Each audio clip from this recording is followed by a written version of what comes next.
충남 예산에 있는 신암 성결교회로 부름받은 유신 목사입니다. 맹모 삼천지교라는 말이 있습니다. 맹자의 어머니가 맹자를 위해 좋은 환경을 찾아 3번 이사를 했다는 이야기입니다. 그런데 맹자의 어머니가 환경의 중요성을 몰라서 2번이나 실패한 끝에 좋은 환경을 찾았던 걸까요? 그것이 아닙니다. 맹자의 어머니는 맹자에게 공부보다 더 먼저 가르쳐야 할 중요한 것이 있음을 알았습니다. 그것이 죽음이고 삶이었습니다. 그래서 제일 먼저 맹자를 데리고 공동묘지 근처에서 살아갑니다.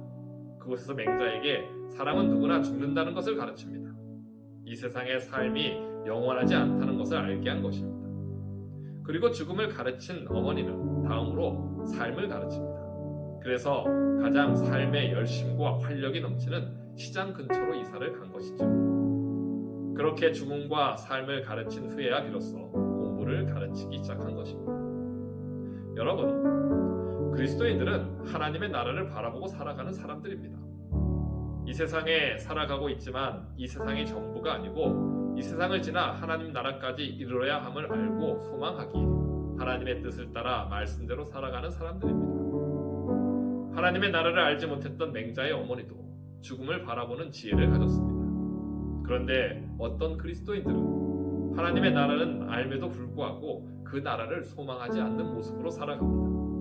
마치 이 세상이 전부이고 그 나라는 없는 것처럼 이 땅에서 잘 먹고 잘 사는 데만 모든 관심과 목표를 두고 살아가는 것 같습니다. 이런 모습은 그리스도의 모습일 수가 없습니다.